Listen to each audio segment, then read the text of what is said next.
happened on a night when the wind wouldn't stay still and the crickets held their breath. Rachel stood between the man who gave her gold and the man who gave her soul, her heart thumping like a church drum on Sunday morning. Secrets long buried rose up like mist on the river, curling round her ankles, whispering, "Choose." Eyes met, truths trembled, and time seemed to lean in close to listen. Lord, it was the kind of moment folks in town would talk about for years, sitting on their porches, shaking their heads slow. The sun leaned low over the quiet town of Willow Creek, painting the sky with streaks of gold and peach. Rachel stood by the old wooden fence behind her house, staring at the dirt road that led down to the river. Adam was late. He was always late, but never without reason. She could hear the rustle of his boots on the dry leaves before she saw him. His smile came first, bright and careless, the kind that made her heart twist no matter how much she tried to stop it. "Evenin', Rachel," he said softly, brushing his messy hair out of his eyes. She crossed her arms, pretending to be annoyed. "You said 6. It's almost dark." He grinned. "Had to help Pa fix the tractor. You know that old thing don't listen to anyone but me." They laughed. Their laughter always echoed through the fields like a shared secret. For years, Adam had been her home. But now something had changed. Her father had lost money. The farm was failing. And a wealthy man named Charles had started coming around, tipping his hat, leaving baskets of fine food, and making offers that made her mother's eyes shine with desperate hope. Adam noticed the silence growing between them. "You're pullin' away," he said. Rachel looked away. "I'm thinkin' about the future." "You mean his money," Adam said, the words sharp as a blade. She flinched. He had seen through her like he always did, but she couldn't tell him the full truth, that her heart wanted him, but her family needed saving. And so, the sunset swallowed their laughter, leaving behind a quiet ache neither of them could name. The church bells rang bright and early that Sunday. Rachel wore a pale blue dress that made her look like a whisper of spring. Charles sat proudly beside her in the front pew, his black suit crisp, his shoes shining like wet stones. Everyone in town had their eyes on them. She felt like she was in a play she didn't audition for. Behind her, Adam sat alone. His hat rested on his lap, his fingers tightening around it every time Charles leaned closer to her. It wasn't jealousy alone that burned in him. It was betrayal, fear, and the helpless knowing that he was losing her, inch by inch. After the service, Charles shook hands with half the town and pressed a fine handkerchief into Rachel's palm like it was a promise. Adam watched from a distance. "You don't belong next to him," Adam said quietly when he caught her alone behind the church. "I have to think of my family," she whispered. "And who's thinking of you?" he shot back. His voice cracked, and something in her chest cracked too. She wanted to reach out, but Charles appeared like a shadow with polished shoes and a confident smile. He led her away, leaving Adam standing under the cross-shaped window with a storm brewing in his eyes. The engagement happened faster than Rachel expected. One evening, Charles arrived with roses, wine, and a ring that glittered like sunlight on water. Her parents were overjoyed. Her father, thin from worry, held Charles's hand as though he'd found salvation. Rachel's heart pounded like a drum. She smiled for the neighbors, nodded at the pastor, and tried to pretend the ring didn't feel like a shackle. Adam didn't come to the party, but she knew he was near. She felt his absence like a missing limb.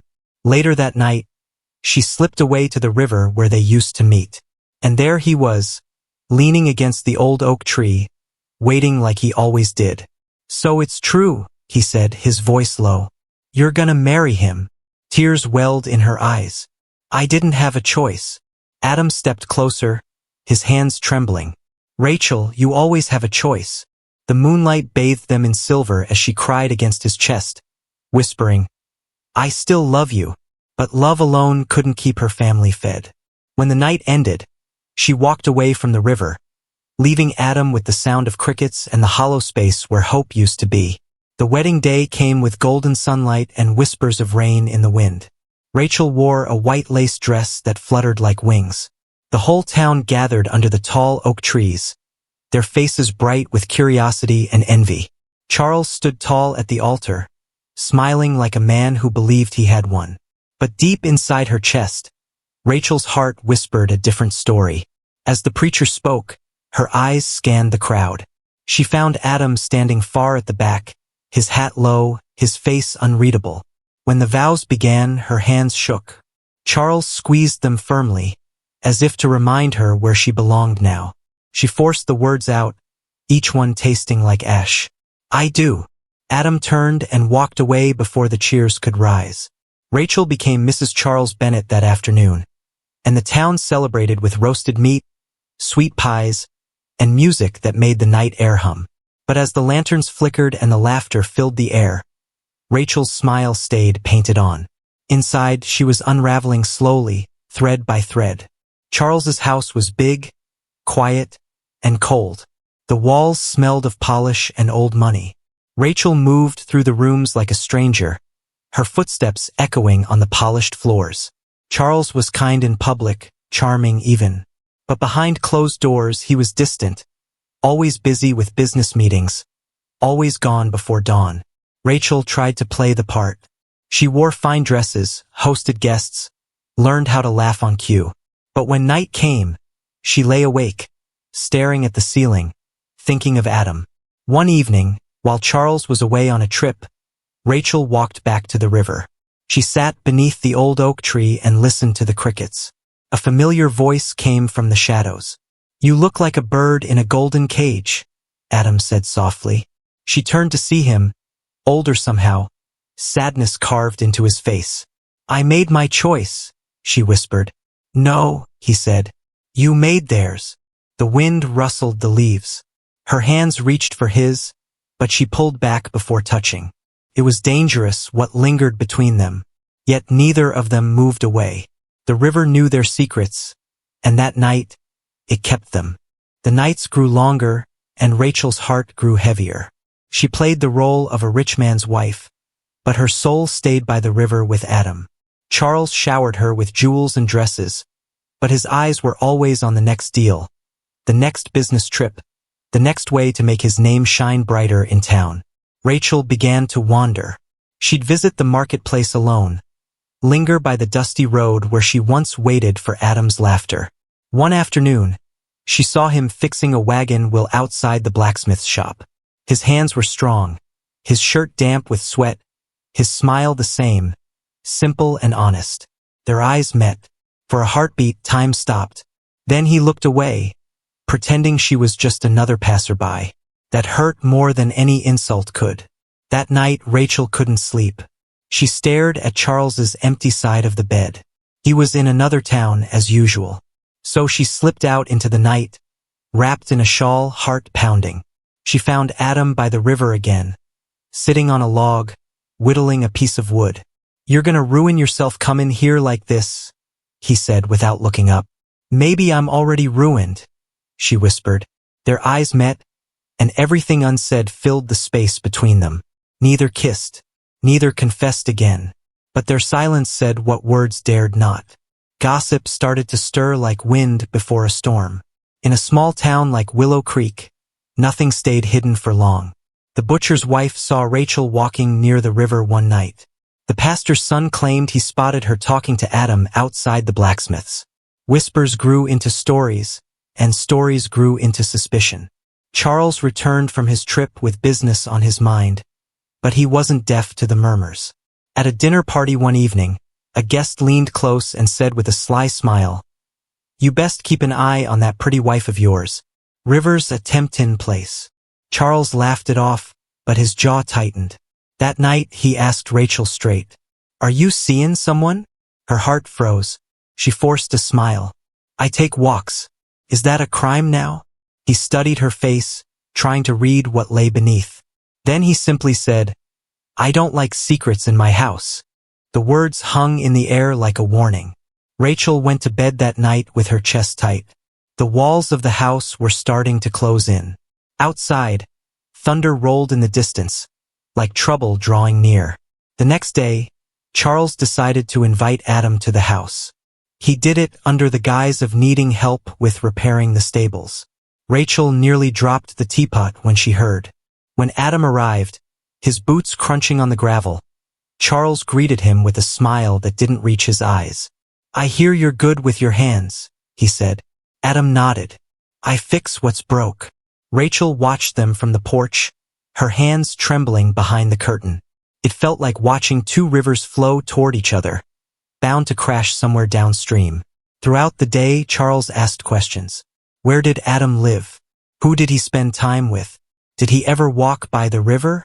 Adam answered with careful calm, but Rachel could see the tension beneath his skin. At sunset, Charles clapped him on the back and said, "Good work, son. You'll be around here again soon." Adam tipped his hat politely, but his eyes met Rachel's for a brief, electric moment. It was dangerous. It was thrilling. It was a spark that refused to die, no matter how hard life tried to smother it. Rachel tried to keep her distance. She told herself to stay away, to keep her heart tucked where no one could see it. But love has a way of finding cracks. She started sending Adam small notes through the baker's daughter.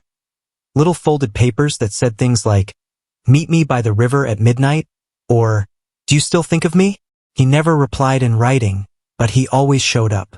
They talked under the stars, their voices soft as the night air. She told him about the loneliness in the big house, the cold dinners, the way Charles treated her like a trophy more than a partner. Adam listened. Sometimes he held her hand. Other times, he just watched her cry, not daring to touch what didn't belong to him anymore. One night, she whispered, "I can't keep living like this." Adam's voice was low, steady. "Then don't. But if you walk away, there ain't no halfway.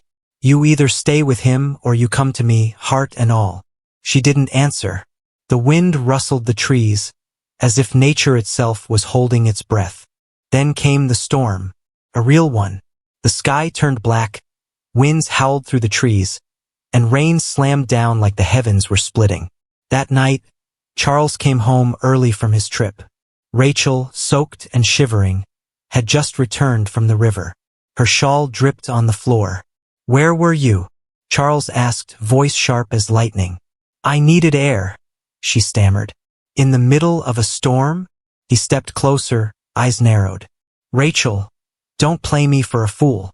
For the first time, fear crept into her chest. Charles wasn't just suspicious now, he was angry. She had never seen that side of him.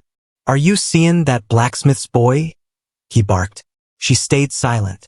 Silence was her mistake. He slammed his fist on the table, making the lamp flicker. "You will not embarrass me," he said through clenched teeth. "Not in this house. Not in this town." That night, she lay awake as thunder rolled outside. Inside her, another storm was rising. A storm of choices, love, fear, and the quiet, aching pull toward Adam that refused to let her go. The days after the storm were filled with uneasy quiet. Charles no longer asked questions, but his silence carried weight. He watched Rachel more closely, like a man guarding a treasure he suspected was slipping away. His smiles were thinner, his words measured. Rachel tried to act normal. She hosted luncheons, wore pearls, smiled for the neighbors. But inside, she was crumbling. Every time she saw Adam in town, hammering nails or carrying timber, her heart ached like a bruise touched too many times. She wanted to run to him, but Charles's eyes were everywhere. His workers, his friends. Even the maid seemed to report every step she took. The house began to feel like a prison with velvet curtains. One evening, her mother visited. They sat on the porch, watching the sun bleed into the fields. Her mother held her hand and said gently, "Rachel, you made your bed. Now you must lie in it." Tears welled up. "But Ma, my heart's somewhere else." Her mother squeezed her fingers tighter. "He can't give you what Charles can. You want love, child. But love don't keep the rain off the roof." The words stung because they were true. Yet, as Rachel stared at the fading light, she wondered if a dry roof was worth an empty soul. Charles decided to throw a grand harvest party, the biggest Willow Creek had ever seen. He invited everyone from neighboring towns. Lanterns hung from trees, tables were piled high with food, and musicians played until the stars came out. Rachel wore a golden dress that shimmered like honey in the lamplight. She was meant to stand by Charles's side, smiling, perfect, untouchable. But among the crowd, she saw Adam. He wasn't a guest. He was working, hauling barrels, fixing broken lanterns, his hands dirty, his shirt rolled up. Their eyes met. Just a flicker, just enough to set her heart racing. Later in the night, she slipped away to the side of the barn where the shadows were deep. Adam was there, wiping sweat from his brow. "You shouldn't be here," he whispered. "I couldn't stand up there another second," she said. They stood close, the music and laughter muffled by the walls. He looked at her like she was still his girl, the one by the river, not the one in gold. Before they could speak another word, Charles's voice rang out from the other side of the barn, calling her name. She froze. Adam stepped back into the shadows. When she returned to Charles's side, his hand on her waist was tight, too tight. He had noticed something, and in his world, nothing unnoticed went without consequence. After the party, Charles became more controlling. He told her which friends she could visit, which routes to take to the market, even what she should wear to dinner. His charm thinned like old paint, revealing the iron underneath. Rachel began to write letters to Adam in secret. Real letters this time. She poured her heart onto the paper. How she felt trapped, how she missed his laughter, how her soul still belonged to him. She hid the letters inside the hollow of the old oak tree by the river, where they had once carved their initials. Adam found them. He didn't write back, but sometimes, when she returned, she'd find a wildflower tucked into the hollow, his silent answer. One day, she found no flower, but a note in his handwriting. "If you want to leave, I'll be waitin' by the river at midnight. No more halfway." Her hands shook as she read it. Her heart soared and ached all at once. It was real now. It wasn't whispers in the dark anymore. It was a door waiting to be opened or closed forever. Rachel spent the entire day pacing through the house like a restless ghost. Midnight was drawing near. Charles had left for a meeting with business partners in town. The house was quiet, the lanterns dim. She packed a small bag, just a few clothes, a locket, and the old scarf Adam had given her years ago. Her hands trembled as she tied the strings. But as she reached the door, she heard it. The crunch of wheels on gravel. Charles's carriage. He wasn't supposed to be back yet. Panic gripped her. She hid the bag under the sofa just as Charles walked in. His eyes were cold and alert. "Couldn't sleep," he said casually, but his voice carried suspicion. "Funny thing, I had this feelin' I should come home early." She forced a smile. "I was just about to make some tea." He walked slowly through the house, like a hunter circling prey. She felt her heartbeat in her throat. Every creak of the floorboards sounded like a scream. He didn't find the bag, but the way he kissed her cheek before going upstairs told her he smelled the truth in the air.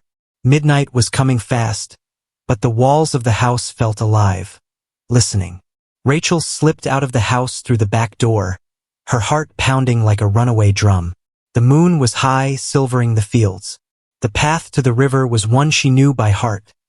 Every bend, every rustle, every whisper of the trees. When she reached the oak tree, Adam was there. He stood like a shadow against the river, his eyes searching the darkness behind her. "You came," he said, relief and fear tangled in his voice. "I don't know if I can go through with this," she whispered. "You already did," he said. "By comin' here." She dropped the bag at her feet. He took her hands. For the first time in years they felt whole, no silk, no lies, no walls. Then, in the distance, they heard it. The sound of a horse galloping hard, fast, furious. Adam's face hardened. He knows. Rachel turned toward the road. A lantern light bobbed through the darkness. Charles was coming. The river, the night, the choice. Everything came crashing together like thunder. The hoofbeats grew louder, beating against the ground like a warning drum. Rachel's breath came in short gasps as she looked at Adam. He didn't move. His hands held hers firmly, as if to say, "It's now or never." The lantern light cut through the trees, and soon Charles emerged on horseback, raincoat flapping behind him like a black wing. His face was carved in fury. "Rachel," he called, voice echoing through the trees. "Step away from him." Her legs shook. Adam stepped slightly in front of her, not as a challenge but as protection. "You following me now?" Adam said, his voice low, steady. Charles dismounted, boots sinking into the wet soil. "You think you can take what's mine and walk away?" "I ain't talking nothing that don't want to come," Adam replied. Rachel's heart was pounding so hard she could hear it in her ears. Charles reached for her arm. Adam moved between them. "Don't," Adam warned. For a long moment, the three of them stood under the oak tree, past, present, and choice colliding. Then Charles lowered his voice, almost eerily calm. "You walk away with him, Rachel, and you'll regret it. Not today, not tomorrow, but someday, when you got nothing but regret to eat." The night went silent except for the river's slow hum. Rachel stared at both men, one holding her heart, the other holding her world. And in that silence, something inside her cracked. She whispered, "I can't, not like this." She picked up the bag and ran. Not toward Adam, not toward Charles, but into the dark woods beyond the river. The woods swallowed her whole. Branches clawed at her dress. Leaves whispered secrets she didn't want to hear. She didn't know where she was running, only that she had to get away.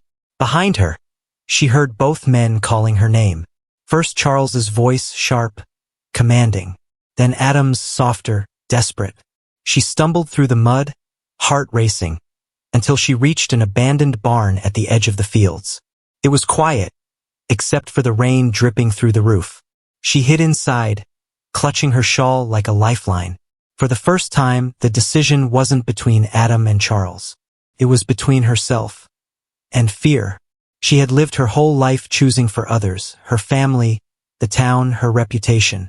Tonight, she stood alone, trembling but unchained. She whispered into the darkness, "What do I want?" And for the first time, the answer came not in a man's voice, but her own heartbeat. Charles searched the woods for hours.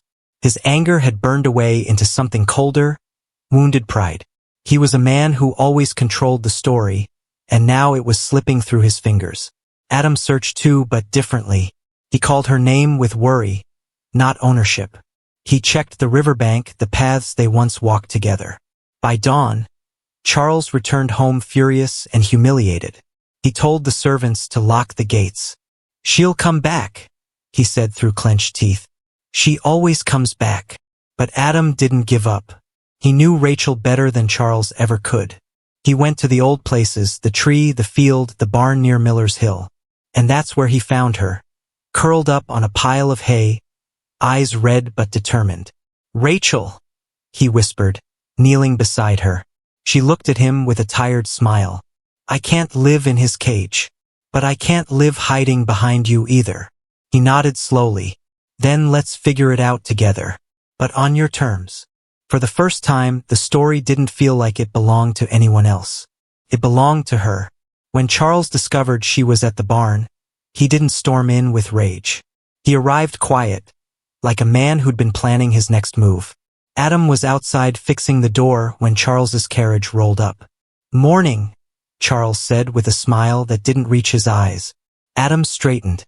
"She don't belong to you." Charles stepped closer. "And she don't belong to you either. She made vows. Vows don't disappear because the wind changed." Inside the barn, Rachel listened to their voices rise and fall.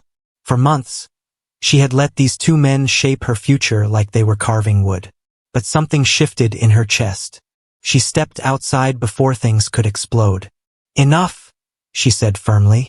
Both men turned to her. "I'm tired of being a prize you fight over. I'm not yours, Charles. And Adam," she looked at him gently, "I love you, but I need to stand before I lean." The wind blew softly through the fields, carrying her words like seeds. Charles's face hardened, but deep down, he knew she meant it. Adam's eyes softened, understanding that this wasn't a rejection. It was her becoming. Rachel didn't return to Charles's house that night. She stayed at the barn, cleaned it up, and turned it into a small space of her own. It wasn't glamorous. It wasn't easy. But for the first time in her life, every creak of the floor belonged to her. The town buzzed with gossip. Some said she had lost her mind. Others whispered that she was brave. Charles tried to pressure her through her parents, through the pastor, even through the law. But Rachel stood firm. Adam visited often, bringing food, tools, and quiet company. He didn't press her to choose him right away. He just sat on the porch steps, carving wood, letting her know he was there if she needed him. Charles came once too. He stood at the barn door, looking at her like a man who couldn't believe his hold was gone. "You'll come back," he said quietly. Rachel shook her head. "Not as your wife." He didn't yell. He just tipped his hat and walked away. That was the day the river between them finally stopped flowing. The barn became Rachel's refuge. The first mornings were hard, cold floors, thin blankets, and a silence that pressed against her like a weight. But there was also something new in that silence, freedom. She woke up to the sound of birds instead of servants. She made her own bread over a small fire pit. She washed her dresses in the river with her sleeves rolled up like she did when she was a girl. The townsfolk watched from a distance. Some brought food, pretending it was charity. Others came out of curiosity, whispering as they left. No one in Willow Creek had ever seen a woman leave her rich husband and set up life on her own. Her parents came too. Her mother cried on the porch, begging her to come back home. Her father stayed quiet, his hands folded, eyes heavy with shame and pride tangled together. "Rachel, this isn't how it's done," her mother whispered. Rachel held her hand gently. "Maybe it should be." When they left, she stood in the doorway of the barn, the wind tugging at her hair. The sun dipped low over the fields, and for the first time in a long while, she felt a kind of peace that no fine jewelry or grand house had ever given her. Adam became a quiet presence in her life. Some evenings, he'd come by with a sack of apples or freshly cut wood. He never stayed too long, never pushed, never assumed. He sat on the porch step, whittling away at small blocks of cedar, the sound of his knife against the wood steady and calm. One evening, she asked, "Aren't you tired of waitin' on me?" He looked up with a soft grin. "I ain't waitin'. I'm livin'. Just happens that livin' brings me here often." She laughed. A real laugh, not the painted kind she wore at Charles's side. Their conversations grew deeper as the nights cooled. He told her about his dreams of opening a small workshop. She told him about her fears, of being alone, of failing, of facing Charles again. He listened without trying to fix her, and that was what healed her the most. The love between them shifted from a stolen fire to a warm, steady flame. Not rushed, not hidden, just quietly real. Charles, however, did not vanish from the story. A man like him never truly stepped away without a final move. He began speaking to the pastor, to Rachel's parents, to the town elders. He said she was unwell, that she was confused, that she needed guidance. He wrapped his bruised ego in righteous language, trying to turn her story into a cautionary tale. One Sunday morning, Rachel decided to walk into town for church.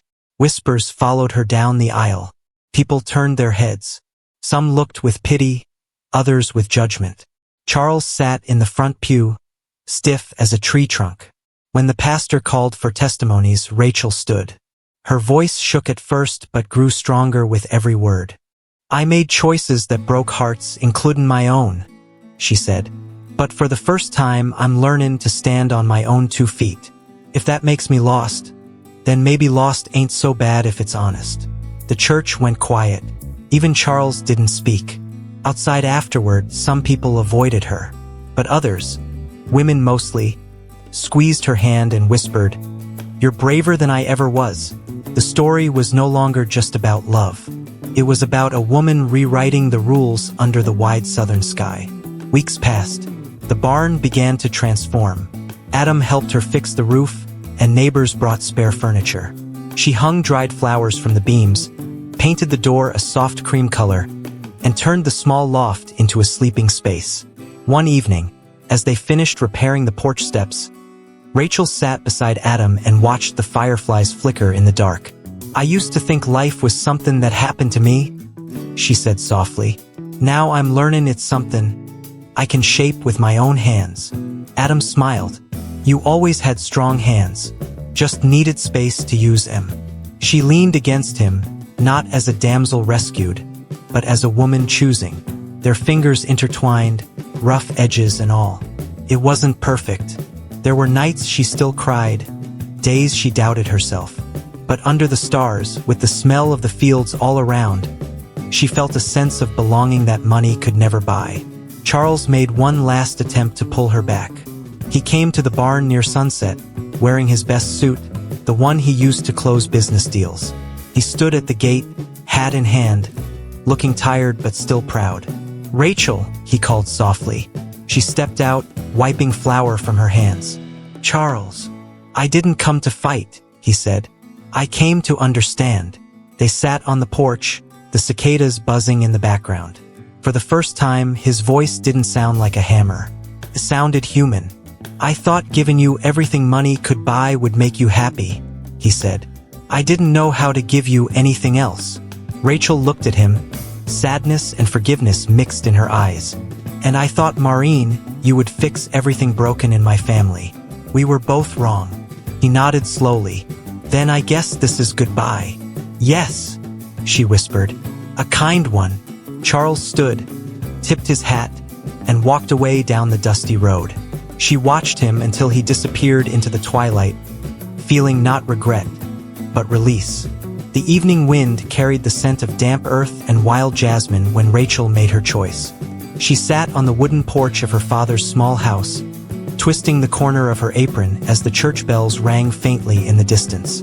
Adam stood before her, dusty boots, tired hands, and eyes that carried dreams too big for his pockets.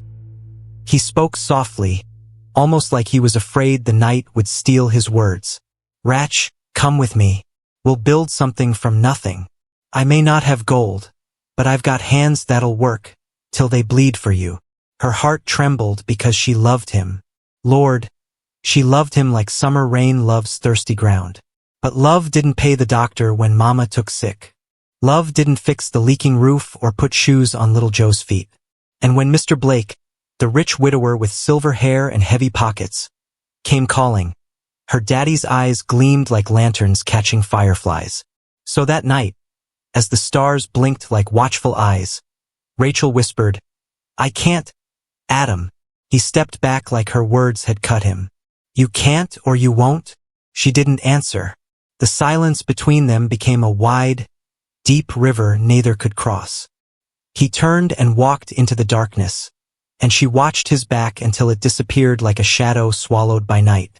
The wedding was grand, with ribbons tied to the white church fence and pies stacked high on long tables. Folks from 3 towns came to watch pretty Rachel marry Mr. Blake. Her dress was white, her smile was practiced, and her heart was somewhere between the church door and the dusty road Adam had walked down. Mr. Blake held her hand with pride, like a man showing off his most prized prize. You'll never lack anything, he whispered against her ear. His breath smelled of wine and wealth. Rachel smiled, but inside her chest, something folded itself like an old letter never sent. Adam didn't come to the wedding, but Rachel felt him there in the breeze that moved her veil, in the distant sound of a hammer hitting wood from the direction of his small workshop. That night, as fireworks cracked against the sky, Rachel lay beside her new husband in a soft bed that didn't feel like home. Her fingers traced invisible letters on the pillow. D.M. Before she tucked her hand under the blanket, like she could bury what she felt. But feelings don't bury easy. They grow roots in silence. Marriage to Mr. Blake was like living inside a golden cage. Every corner of the big house shone, from the polished floors to the crystal chandeliers. But Rachel's laughter didn't echo there. Servants moved like quiet ghosts, always watching, never speaking unless spoken to. Mr. Blake expected Rachel to be a trophy, always smiling at dinner parties, wearing silk, and nodding at things she didn't care about. He'd slide a necklace around her neck, say, "Now you look like someone who belongs," and kiss her forehead like a man rewarding obedience. But on quiet afternoons, when the house was empty and the wind was warm, Rachel would walk past the market. She'd glance toward Adam's workshop, where sawdust floated in the air like golden snow. Sometimes she saw him through the window, shirt rolled up, hands busy shaping wood. He never looked up, but she knew he felt her gaze. One day, she saw a small wooden jewelry box displayed at the window. It had their initials carved faintly on the inside lid, R+A. She stepped closer, fingers itching to touch it. Then Mr. Blake's driver cleared his throat behind her, reminding her of the world she now belonged to. She turned away, but her heart lingered at that window like a lost child. Whispers started creeping through town like vines on old brick. Folks noticed Rachel's faraway eyes and Adam's quiet nights. She married the rich man, they'd say over tea. But her soul's still sitting on that dusty porch. Mr. Blake heard the whispers too. He wasn't a fool. Rich men rarely are. One evening, he cornered her in the study, holding a glass of whiskey. "People talk," he said, voice calm but sharp as a knife. "Tell me, Rachel, do you still think about that woodworker boy?" Her throat tightened. "No," she lied. He leaned close, eyes narrowing. "Remember why you're here. This house, your family's comfort, everything. They depend on you staying loyal." Rachel nodded, but loyalty and love don't always sleep in the same bed. That night, she stared out the window, watching the moonlight spill across the hills, whispering to a man who couldn't hear her. The day Adam's mother died was the day everything cracked a little deeper. Rachel heard the church bell toll and knew, even before anyone said a word. She remembered the way Adam's mama used to give her extra pie slices and call her, "my future daughter." She wanted to run to the funeral, hold Adam's hand, cry beside him. But Mr. Blake didn't approve. "It wouldn't look proper," he said, straightening his tie. "You're my wife now, not some barefoot girl chasing after old flames." But Rachel went anyway. She slipped out through the kitchen door, wearing a plain dress and a scarf to hide her face. She stood at the back of the church, heart pounding, watching Adam stand by the coffin with his shoulders heavy like the world had climbed on his back. When he looked up and their eyes met, something old and alive stirred between them. Not words, just silence. Heavy, thick, and full of everything they never said.